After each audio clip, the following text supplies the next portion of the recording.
Napuspos ng banal na espiritu ang ama ni Juan na si Zacarias at kanyang ipinahayag, "Purihin ang Panginoong Diyos ng Israel, sapagkat inalala niya at tinubos ang kanyang bayan. Sinugo niya sa atin ang makapangyarihang tagapagligtas mula sa angkan ng lingkod niyang si David. Ito'y ayon sa ipinangako niya noon pang unang panahon sa pamamagitan ng kanyang mga banal na propeta. Ipinangako niya na ililigtas niya tayo sa ating mga kaaway at sa lahat ng napupuot sa atin.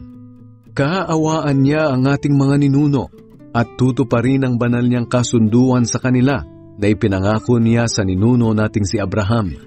Ayon nga sa kanyang kasunduan, ililigtas niya tayo sa ating mga kaaway upang makapaglingkod tayo sa kanya ng walang takot at maging banal at matuwid sa kanyang paningin habang tayo ay nabubuhay."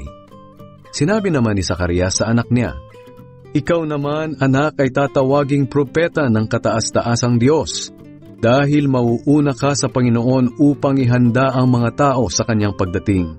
Ituturo mo sa mga mamamayan niya kung paano sila maliligtas sa pamamagitan ng kapatawaran ng kanilang mga kasalanan, dahil maawain at mapagmahal ang ating Diyos.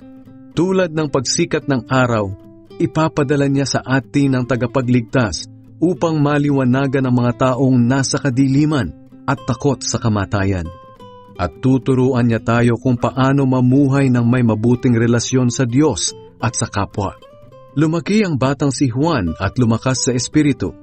Nanirahan siya sa ilang hanggang sa araw na nagsimula siyang mangaral sa mga Israelita.